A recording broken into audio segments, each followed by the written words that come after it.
Ok. Bienvenue, bonjour à tous. Merci d'être venus. Ça fait plaisir de voir autant de têtes intéressées par l'UX UI. Du coup, on va parler aujourd'hui des chroniques d'un UX UI designer en milieu hostile, principalement de l'UX en vrai. On va laisser un peu l'UI de côté.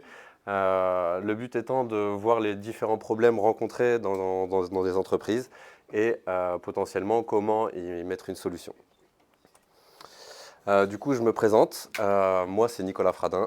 Ça fait à peu près 12 ans que je fais du design, dont maintenant ce qu'on appelle UX UI et du développement front-end.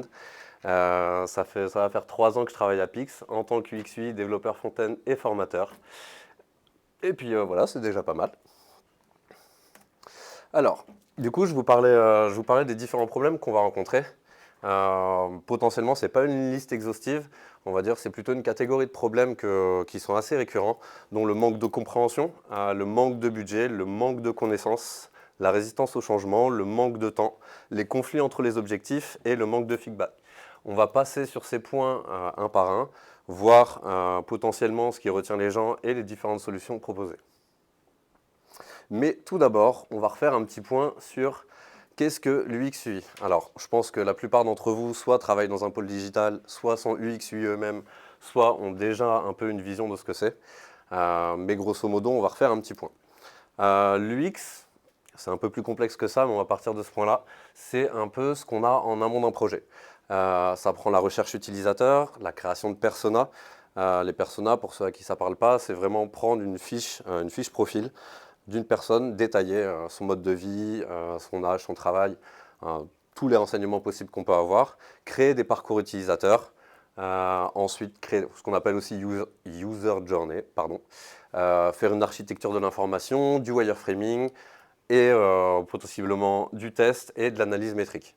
Lui, en parallèle, c'est vraiment la création d'interface, donc l'identité visuelle, la définition des composants via un design system, de la mise en page, des animations, de l'adaptabilité comme c'est marqué ici, ou ce qu'on peut appeler aussi du responsive design, l'harmonisation de l'UI, conception des éléments en accord avec la charte graphique. Donc c'est vraiment deux métiers qui pour moi sont radicalement différents. L'UX, on verra que c'est un peu cyclique dans un projet théoriquement. Soit c'est un des problèmes, c'est que c'est généralement pas fait en amont, voire pas refait ensuite le long du cours d'un projet, ce qui est en soi très important. Moi, le principe que j'utilise généralement, c'est le design thinking. Du coup, ça prend l'empathie, la définition, l'idéation, le prototypage et le test. On va se focus principalement sur l'empathie sur les prochaines slides. L'empathie, c'est là où on va comprendre la recherche utilisateur. Ça peut être, donc recherche utilisateur, c'est assez global. Ça peut être de la recherche secondaire, de la recherche primaire, donc de l'info qu'on va trouver directement sur Internet, de l'ethnologie sur le terrain, des interviews en groupe ou des interviews en one-to-one. Ça peut prendre exactement plein de choses. Le but étant de récupérer un maximum de data pour cerner le client et aussi ses attitudes, ses envies et son fonctionnement sur le produit qu'on va potentiellement mettre en ligne. La définition, donc ça va être la définition des besoins qu'on a pris via l'empathie. L'idéation, c'est vraiment une phase où on va proposer des idées, bonnes ou mauvaises d'ailleurs, on va chercher en général. Moi j'ai tendance à dire qu'il faut même intégrer des gens qui ne font pas spécialement partie du projet en soi et qui n'ont pas forcément les compétences, les bonnes idées ou même les idées mauvaises. Elles viennent de partout et les idées mauvaises, elles sont aussi bonnes enfin elles sont un peu moins bonnes que les bonnes, mais elles nous permettent aussi de définir potentiellement des choses qui vont être applicables dans les bonnes idées. Le prototypage vient après l'idéation, ça peut être du prototypage basse fidélité, haute fidélité, voire même physique, hein. Ça peut être papier, ça peut être... et selon les cas, nous, on travaille sur le digital, mais l'UX est appliqué à plein de domaines. Ça peut être appliqué à l'urbanisme, donc il n'y a pas forcément les mêmes prototypages. Et ensuite, les tests, pareil. En général, plus haute fidélité, mais ça peut être du wireframing, juste par exemple Figma avec des boutons, trouver le parcours utilisateur. Tiens, bah, on peut avoir un logiciel qui va calculer les clics et voir, ah, bah, finalement, il n'a pas cliqué sur les bons boutons ou il n'a pas cliqué exactement là où on s'attendait qu'il clique. Et donc, potentiellement, nous, voir des problèmes par rapport à ce qu'on avait déjà créé ou ce qu'on veut créer. Par la suite, on va passer au premier point, le manque de compréhension d'un designer UX/UI. Ça peut venir des différentes parties prenantes. Les différentes parties prenantes, ça peut être le client avec qui on travaille, ça peut être nos collègues, ça peut être donc des PO, des gens du pôle design, la DSI. Vraiment, les parties prenantes en général, c'est globalement tout ce qui va nous entourer. Pour moi, le rôle du XUI, c'est un peu un rôle transverse. Beaucoup d'hommes. C'est un rôle transverse. Il faut bien comprendre qu'on n'est pas là que pour créer des interfaces et récupérer de la data. On a des contraintes qui sont liées au-delà du client, qui sont de ressources, de budget, de temps, de ressources humaines.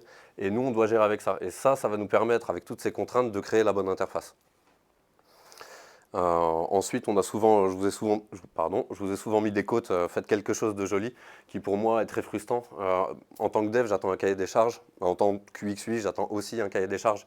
J'attends des personas, des user journées, j'attends des datas sur la concurrence, sur différents produits, sur leur manière de fonctionner. Ce qu'on peut faire pour régler à ça, la première chose, c'est par exemple comme des talks aujourd'hui, éduquer, communiquer, essayer de mieux faire comprendre notre rôle aux yeux du grand public et ou à notre communauté ou notre entreprise. Montrer des exemples concrets. Il y a des études de cas présentes sur Internet à foison. Il y a des films, moi par exemple j'utilise Musli sur Chrome, il y a Daily Dev que vous pouvez aussi ajouter avec différents cas, différentes études, différents résultats. Là j'ai vu passer dernièrement sur Amazon qu'ils ont changé la couleur de leur bouton en orange, ils ont pris 30% de transformation de plus sur le clic. C'est des petits cas comme ça qui nous permettent de montrer à nos employeurs ou en tout cas à nos clients l'importance que ce sujet peut avoir. On n'aborde pas le sujet de l'UX de la même manière à un développeur comme à la DSI. Un développeur, il va s'attendre à un design system, à des choses cohérentes, à faire le moins de code possible, à faire le moins de custom. La DSI va plus s'attendre à un tableur Excel avec un échelonnage à long terme sur un taux de transformation ou un ROI supérieur et donc plus de business et donc plus de transformation, etc. Et le dernier point, ça serait la collaboration. Pour ma part, dans les entreprises où j'ai travaillé, on est impliqué un peu tard. Déjà, ça vient du fait que UX/UI est mal compris et qu'on est plus des concepteurs d'interface, voire même que des UI. Et donc, on ne fait pas de recherche utilisateur, on n'a pas de data. Et donc, l'important, c'est de rentrer le plus tôt dans le projet, justement pour éviter des fausses... pardon, excusez-moi. Pour éviter de rentrer dans des biais tels que « Ah, mais nos utilisateurs font ça ». Mais sur quelle métrique on ne sait pas. Le deuxième problème qu'on peut rencontrer, c'est le manque de budget ou de ressources. Excusez-moi, je prends une petite gorgée d'eau. Un peu bruyante pour le coup. Donc on peut avoir affaire à des budgets limités en termes d'argent ou des équipes souvent restreintes. Ça dépend le niveau de votre entreprise. Si elle est petite, en général, vous êtes un ou deux dans le pôle design, voire même à faire du print, du web, différentes tâches. Et sur les ressources, ça peut rejoindre le manque de compréhension, dans le sens où si on n'a pas vraiment calculé votre rôle, on va pas, ou en tout cas compris votre rôle, on ne va pas vous allouer les ressources nécessaires pour faire de la recherche, pour faire de l'ethnologie, aller sur le terrain, faire des interviews. Et donc vous êtes obligé de vous baser sur des recherches secondaires ou vous faire votre étude de cas concurrentielle sur Internet et avoir des résultats qui sont certes plus ou moins cohérents, si vous avez le temps de le faire, mais qui ne sont pas forcément très précis. La solution à ça, et ce point va revenir souvent, c'est prioriser. Vous allez le voir sur la suite des slides. Et donc l'importance d'avoir des bons personas, des bons parcours utilisateurs. On parle en général de MVP quand on va faire une première version de site. Et dans ce MVP, on va focus sur les tâches majoritaires de notre application. Donc le but, c'est de ressortir ces tâches-là et de les faire coïncider avec ce qu'on a comme data de parcours utilisateur. Par exemple, je prenais l'exemple avec monsieur ici, on peut créer une application très belle avec toutes les infos possibles. Si la personne veut se loguer et c'est son seul but d'accéder à son espace client, ça ne sert à rien de faire la fioriture si 80% du tout autour est de faire une page gigantesque. Si c'est pour 5% je vais y arriver. 5% du trafic qu'il y a sur notre site. Il vaut mieux mettre en valeur l'espace client et donc la connexion, voire même l'inscription, et donc avoir une meilleure transformation. Pour les ressources budgétaires, on va utiliser des outils qui sont potentiellement abordables, voire gratuits. Je prends l'exemple de Figma, moi c'est celui que j'utilise. Adobe XD était gratuit. À l'époque, j'utilisais Sketch, mais Sketch était payant, si je me souviens bien, ça devait être 100 € la licence, mais c'était une licence à vie, ce qui à l'échelle d'une entreprise est quand même très peu coûteux. Donc on peut mettre en valeur ces outils-là et on peut planifier à long terme. Donc là, c'est ce que je vous parlais dans la slide d'avant. Quand on a des contraintes de ressources, on peut mettre en avant le fait que c'est plus un investissement. En général, les entreprises, voire les gens veulent plus un bénéfice à court terme puisque c'est visible, mais si on peut et qu'on est capable de leur montrer qu'à long terme, c'est un investissement de temps qui finalement va avoir plus de transformation, plus de ROI, bah, la personne va s'y retrouver. Elle va se dire, ok, ça va peut-être prendre 3-4 mois de recherche, etc. Mais par contre, ça va éviter d'aller dans le mur. Je prends l'exemple de l'entreprise la dernière dans laquelle j'ai travaillé. Ils ont fait une application à destination des infirmiers et infirmières libérales qui a très très bien fonctionné. Pour le coup, ils sont leaders du marché. Ils ont voulu juste copier-coller cette application pour les kinés en se disant bon, bah, c'est bon, ça fonctionne, on est dans le domaine médical, c'est OK. Ils ont investi, si je ne dis pas de bêtises, 10 à 12 millions. Ils ont 40 kinés sur leur application. C'est un fiasco. Et maintenant, bah, pour essayer de réparer ce problème, bah, soit on répare ce qui est en prod, ce qui est tout aussi coûteux, soit en fait on écrase tout, on recommence à zéro, ce qui est très difficile de dire j'ai mis tout ça sur la table et de repartir à zéro. Donc, d'où l'importance, c'est de prendre des études de cas et des exemples concrets pour dire regardez ce qui peut se passer. Je prenais l'exemple tout à l'heure de l'assurance vie, pas de l'assurance vie, mais de l'assurance habitation. Bon, on a une assurance avec des clauses dans le contrat pour des incendies, des choses comme ça. Ce n'est pas la majorité des choses qui arrivent, on peut avoir un cambriolage, etc. Mais on a quand même cette assurance-là. On la paye tous les jours, c'est notre petit investissement, mais en même temps, ça nous évite d'aller dans le mur s'il y a une grosse catastrophe qui arrive un jour. Par la suite, le manque de connaissances techniques ou de collaboration. Manque de connaissances techniques, ça peut venir de notre part, ou en général de notre part, mais aussi potentiellement manque de connaissances non techniques, ça c'est par rapport à la première slide, et une mauvaise communication entre les designers et les développeurs. Moi j'ai tendance à dire qu'un bon designer c'est aussi un intégrateur au minimum. On reparle des différentes parties prenantes et des manques de ressources et de budget. C'est difficile de créer une interface sans connaître le temps que ça va prendre à un développeur, de l'intégrer ou de la programmer.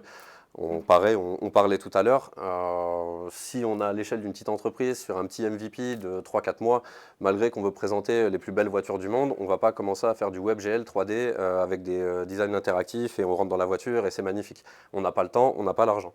Donc du coup, il faut bien prendre en compte ces choses-là dans nos designs et donc une petite connaissance ou au minimum, pas forcément d'être capable de les appliquer, mais d'avoir les bases et de collaborer avec les développeurs, ce qu'on va voir. Donc, apprendre les bases du développement. L'intégration, ça prend pas énormément de temps. Je ne parle pas de faire la Joconde en CSS. C'est très cool, mais bon, ça n'a pas d'utilité à part un grand kiff. Donc au moins avoir les bases de l'HTML, du CSS, un minimum en JavaScript en disant que tel ou tel slider ou telle animation va coûter X heures, ou en tout cas une fourchette de 4 heures, 8 heures, un jour. Après ça dépend si vous êtes dev, Fibonacci 1.1, 2.1, 4.1, 8.32.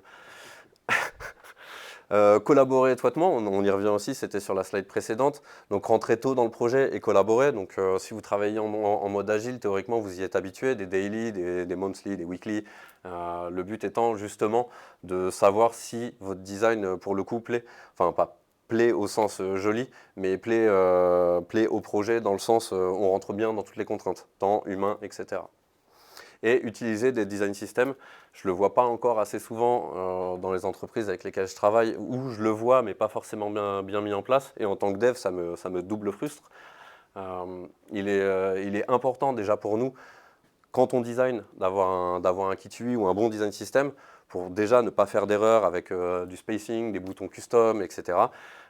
Et aussi pour les devs, parce qu'eux savent ce qu'ils font, et s'il y a un bouton et potentiellement une erreur de votre part, ils vont le chercher dans le design system, il y a des normes, il y a des guidelines, tout ça c'est déjà prévu, et l'ajout d'un autre élément, théoriquement, fait place à une réunion de discussion Est-ce qu'on fait rentrer cette nouvelle carte? Est-ce qu'on ne peut pas utiliser cette carte-là? Et justement, on re-rentre dans le process un peu d'idéation, etc. Est-ce qu'on en a vraiment besoin? Est-ce que ça sert vraiment le but? Ok, non, ça nous coûte combien en développement? Bah, finalement, et là, on reprend nos discussions avec nos différentes parties prenantes et nos différentes contraintes. La résistance au changement et aux nouvelles idées, pourquoi changer si ça marche? Très bonne question. Pas mal de parties peuvent être réticentes au changement, que ce soit dans l'interface ou à l'approche. Ça rejoint aussi un peu le manque de compréhension. Pour ma part, on n'est pas toujours dans le cas du on peut faire mieux et le mieux c'est bien. Enfin, le mieux c'est mieux entre guillemets. Il y a des choses qui sont bien. Par contre, ça n'empêche pas de se poser la question de est-ce qu'on peut faire mieux et pourquoi, comment. Des fois on peut pas et des fois ça ne sert à rien. Il y a des sites très moches, j'ai plus l'exemple en tête. Vraiment en termes de design, c'est une catastrophe, ça fait mal aux yeux. Ça fonctionne. Ils ont un trafic super élevé, ils ont des notes, des notes Google pour être référencés très bonnes. Les gens n'attendent pas plus, ça fonctionne. Et je pense que si on change l'interface, je prendrai l'exemple de Nike maintenant il y a pas mal d'années, hein, j'ai 22 ans bien tassés. Ils avaient changé entièrement, alors je ne sais pas si vous connaissez, c'est pas Nike, mais le site en lui-même où vous pouvez personnaliser, personnaliser vos sneakers. Ils avaient changé entièrement l'interface avec des baskets 3D qu'on pouvait faire tourner, c'était très cool en soi, mais les gens étaient perdus. Et je ne sais plus combien de pourcentage, ça devait être de l'ordre de 50% en quelques jours, ils ont perdu de transformation à l'achat, ils ont fait un rollback immédiat. Donc oui, on peut faire des choses mieux, mais est-ce que ça correspond à ce que l'utilisateur veut? Pour le coup, je pense pas. C'était un sujet où l'UX UI était encore à ses prémices.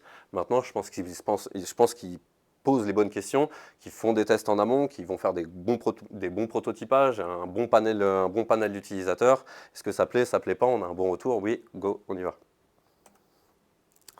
va. Donc, résistance au changement, aux nouvelles idées, impliquer les parties prenantes. Donc, ça revient souvent sur les mêmes choses, hein. Il faut bien y penser. Faut bien penser qu'il faut intégrer tout le monde dans le projet, hein, que ça part du développeur au pôle design, au PO, voire même DSI sur voire même la direction ou les commerciaux, etc. D'ailleurs, je pense que autant en tant que dev qu'en tant que UX, ça serait intéressant d'avoir une de ces compétences sur la négociation des contrats. Les commerciaux comprennent peut-être ou autre ce qu'il en découle du projet, mais ils n'ont pas forcément les connaissances ou la capacité d'estimer le coût argent et le coût temps. Tester avec les utilisateurs. Donc ça, c'est vraiment le meilleur moyen. Ok, c'est bien, mais regardez le retour positif qu'on a ou le retour négatif qu'on a. En général, on se base et on rentre vraiment dans des biais d'auto-validation. Si, nos utilisateurs, ils aiment, regardez, on est premier du marché. Et puis finalement, on fait une étude, on se rend compte que on est premier, mais 40% de nos utilisateurs, ils aiment pas notre produit, mais ils n'ont pas vraiment le choix. Donc peut-être qu'on pourrait aller encore grappiller un petit peu plus. Donc ça vaut le coup d'aller tester, ça coûte pas super cher. Un prototype Figma en wireframing, ça prend quelques heures à faire. Ensuite, on cherche un panel client dans les différentes entreprises qu'on propose. On teste, on regarde les réactions avec différents outils de métrique et on a nos résultats. Et communiquer les avantages. Donc c'est ce que je vous disais tout à l'heure. Expliquer comment améliorer l'expérience utilisateur peut amener de meilleurs résultats, un meilleur ROI. À la fin, je vous montrerai quelques stats un peu pris au hasard, mais qui sont assez révélateurs. Je pense que pas mal d'entre vous sont au fait, mais comme le cas d'Amazon que je vous ai dit tout à l'heure, ça peut vraiment avoir un très bon impact. En parlant de recherche utilisateur, le manque de temps. Donc les délais serrés peuvent être limités. Donc, en général, c'est lié à la ressource humaine ou budgétaire, ou on ne veut pas la louer parce qu'on n'a pas de compréhension. Ce qui conduit à des mauvaises hypothèses, voire à rentrer dans des biais. Ce que je parlais tout à l'heure de de l'entreprise dans laquelle j'ai travaillé, où ils ont juste copié-collé en pensant que ça a marché. Ils étaient en plein biais d'auto-validation. Donc là, c'est pas une liste exhaustive, hein. Il y a énormément de choses qu'on pourrait faire, mais recherche rapide, donc des entretiens courts, que ce soit en one-to-one ou en groupe, si vraiment on n'a pas de budget, donc un petit panel de 20 personnes pendant 1 heure, un petit QCM, un ou deux prototypes papier ou wireframing, ça fonctionne très bien. prioriser les besoins utilisateurs, donc vraiment prendre nos personas, faire peut-être une étude concurrentielle, regarder quels utilisateurs ils ont et définir ces personas-là. Si on est vraiment sur le même produit, ça vaut le coup de regarder leurs habitudes à eux et de voir ce qu'on peut faire avec ça. Et les données secondaires, donc ça peut être des feedbacks, si on passe par exemple, j'en sais rien, si c'est une chaîne de restaurant, ça peut être des feedbacks en discutant avec les gens, voire des recherches internet, tout ce qu'on va pouvoir trouver à portée de main qui coûte 0 €. Conflit entre les objectifs commerciaux et besoins utilisateurs. Et c'est là où moi je pense que notre rôle il est vraiment transverse. Au-delà de la conception d'une interface qui est user-centrique, il faut vraiment, et c'est là où je mets un point en général pour ceux qui pensent ou qui n'ont pas encore compris notre rôle. Certes, la conception, ça fait partie prenante de notre métier, mais il y a, en tout cas sur la partie UI, sur la partie UX, on est vraiment à trouver le juste milieu. C'est vraiment une balance entre les ressources qu'on a, hommes, temps et argent. Donc là, il faut discuter avec tout le monde, il faut négocier, il faut éviter de taper dans les égos en disant on n'a pas le temps, il faut faire ci, il faut faire ça, il faut faire des Excel s'il faut pour montrer les bénéfices, comme je disais tout à l'heure, potentiellement prendre des études de cas, regarder, notre concurrent a fait ci, notre concurrent a fait ça peut être bien que nous aussi on le fasse, qu'on s'investisse. Et pour moi, je trouve que c'est important de comprendre ça. Conflit entre les deux, trouver un équilibre, donc c'est ce que je disais tout à l'heure. Trouver les solutions qui répondent aux deux besoins, enfin aux deux ou multiples besoins, donc savoir jongler entre une interface qui va séduire l'utilisateur et des budgets serrés, utiliser des données pour argumenter, donc en général ça va être avec la DSI, leur montrer que telle ou telle action, par exemple la création d'un design system, certes ça va prendre peut-être 1 mois, 2 mois, 3 mois, mais potentiellement on va le récupérer en développement. Un bon design system fait, ça évite 25 délits en disant ah mais le bouton, ah le client il n'est pas satisfait, ah faut changer la couleur, ah mais si on change la couleur, ah mais il faut changer le code. Et en général, un besoin réglé en conception, c'est de 10 à 100 fois, selon que c'est en production ou pas, de temps économisé. Donc ça vaut vraiment le coup de potentiellement trouver des stats ou pas et d'en discuter pour dire non, non, non, venez, on en discute maintenant, on perd un peu de temps. Certes, on va peut-être décaler d'une journée la mise en prod, mais ça vaut le coup d'y réfléchir. Et prototyper et tester. Finalement, tout ce qu'on a mis en place, ou nos idées, créer des prototypes simples, et que ça soit même dans l'entreprise, appeler les gens à utiliser le produit sans forcément leur expliquer. Enfin, ça dépend quel test on veut faire, mais sans forcément leur expliquer. Et trouver les points qui vont bien, les points qui vont mal. Et je crois que c'est pas mal. Le manque de feedback ou de validation, ça en général c'est la dernière étape. Même dans les entreprises où j'ai travaillé, où on a un bon process UX, on va dire, on ne récupère pas les datas. Je reprends l'exemple de ma dernière entreprise. Ils ont une hotline avec 200 personnes. Ils ont des métriques sur Google Analytics. Ils ne trient pas leurs données, ils ne partagent pas leurs données. Personne n'est au courant. Ils fonctionnent tous de la même manière, mais sur un logiciel différent. Il n'y a absolument aucun partage. Et il n'y a aucune conséquence qui est tirée de ça. Donc ils ont une montagne de retours. Ils se disent c'est bizarre, on a ça, ça, ça. Et une montagne de tickets qui sont plus ou moins bien écrits, mal écrits. Potentiellement transformés en tickets, mais j'ai vu des tickets passer, le client n'est pas satisfait. Bon, c'est bien. Ça aurait été bien de donner la possibilité à la hotline d'avoir peut-être un petit menu déroulant en disant c'est un problème de design, ok, un petit truc de description, ok, qu'est-ce qui vous a pas plu? Je sais pas, j'ai pas trouvé le bouton. Ah, très bien, ok. Ah, c'est récurrent, on a combien? 226 retours? Ah, bah ok, ça passe en prio, parfait.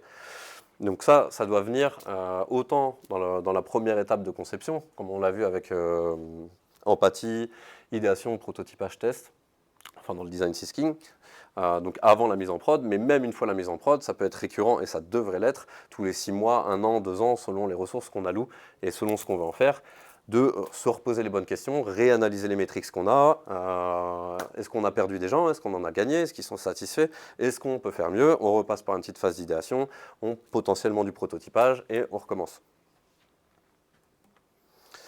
Donc mettre en place des cycles de feedback, c'est ce que je vous disais, organiser des réunions régulières pour recueillir des retours, Donc là, régulière, c'est peut-être le mot est un peu peut-être mal choisi, mais on va dire trimestriel, ça serait déjà plutôt pas mal à l'échelle d'une entreprise, ça serait déjà vraiment cool. Tester tôt et souvent, donc ne pas hésiter à se remettre en question. C'est pas parce que quelque chose marche que les choses sont satisfaits, que les clients, enfin en tout cas que nos utilisateurs sont satisfaits. Ça peut venir d'un manque de concurrents. Tout à l'heure, on parlait de Blablacar. Blablacar, des sites de covoiturage, ça existait depuis des années. Blablacar ont juste rendu le covoiturage simple. Ils ont suivi la trend du moment, ils ont mis des bons boutons, des belles couleurs, un petit côté sécuritaire avec la photo et la carte d'identité. Les gens, ils ont fait le covoiturage, c'est cool. Le covoiturage, ça existe depuis la nuit des temps. C'est juste que là, ils l'ont juste bien fait. Et encourager la transparence. Donc pareil, quand je vous parlais de l'entreprise dans laquelle j'ai travaillé, pas de partage d'informations, pas de feedback. De ce que j'ai pu voir, ça crée pas mal de défiance. Les développeurs ne comprennent pas ce qu'ils font. Le pôle design, on leur donne des choses à faire, mais bah, ça ne fait pas de sens en fait. Il faut modifier ça, mais sous quelle data? Ça sert pas à grand chose, ça ne sert pas le sujet. Ça crée potentiellement du turnover, potentiellement des designs mal faits, ou en tout cas mal intuitifs, pas intuitifs, ou en tout cas qui ne correspondent pas à ce que ça devrait être. Là, on est sur la, on est sur la partie même. Là, on est sur la petite partie stat qui explique un peu pour. C'est le genre de choses que moi je dirais si j'avais en face, ou en tout cas que je mettrais en place si j'avais un patron, en tout cas un patron, ou en tout cas des budgets vraiment serrés, des gens réfractaires à vouloir mettre en place ce genre de process. Et je ne parle pas forcément de la globalité du process, c'est quand même long et coûteux d'aller faire de l'ethnologie, de faire des one-to-one, selon les équipes, si on est plein ou pas. C'est quand même un coût, faut voir avec quelle entreprise on travaille. Hein. Si on travaille avec le Crédit Agricole, ils ont les budgets, et ce qu'ils veulent l'allouer, c'est autre chose. Si on travaille avec la petite start-up du coin qui fait sa petite appli mobile niche, on a 3 mois de recherche utilisateur, pas sûr, ça dépend. Ça dépend s'il est vraiment convaincu, s'il n'est pas convaincu, et est-ce qu'il a aussi l'argent malgré qu'il soit convaincu. Donc là, je vous l'ai dit tout à l'heure, donc je vous ai mis les petites sources au cas où, parce que ça mange pas de pain. Corriger un problème en développement, c'est 10 fois plus de temps qu'en conception, et si c'est déjà en prod, ça va jusqu'à 100 fois. 75% des utilisateurs à porter des jugements de crédibilité sur une entreprise. Je pense qu'on est tous un peu d'accord que quand on arrive sur un site marchand et que ça ressemble à un site de dropshipping, de scam Instagram, on fait précédent, on va chercher autre chose. 88% des internautes sont moins susceptibles de revenir après une mauvaise expérience utilisateur. Donc pareil, ça c'est un PDF de Amazon qui fait 200 pages. Avant c'était une étude de Stanford pour le coup. Donc ça sort vraiment pas de nulle part, c'est pas le blog du coin, donc c'est quand même intéressant. Forrester qui dit que $1 investi en UX peut, parce que là c'est égal $100, j'aurais dû mettre jusqu'à $100, donc un ROI de 9900%. Il y a des choses à faire, on n'arrivera sûrement pas à ça, mais potentiellement, même si avec $1 investi on en fait 2, c'est quand même une belle plus-value. 400%, c'est potentiellement l'augmentation du taux de conversion après une bonne expérience utilisateur, donc réfléchi, pas un coup au hasard, hein, vraiment on a bien capté leurs besoins, on l'a bien mis en place et on l'a bien mis en œuvre. Donc ça sort de Forbes. 15% de taux de rebond en moins sur time.com après juste avoir fait notre fameux doom scroll, qui d'ailleurs s'est excusé ce monsieur. 86% des consommateurs, d'ailleurs ces stats elles ne sont pas forcément de 2025 pour les puristes.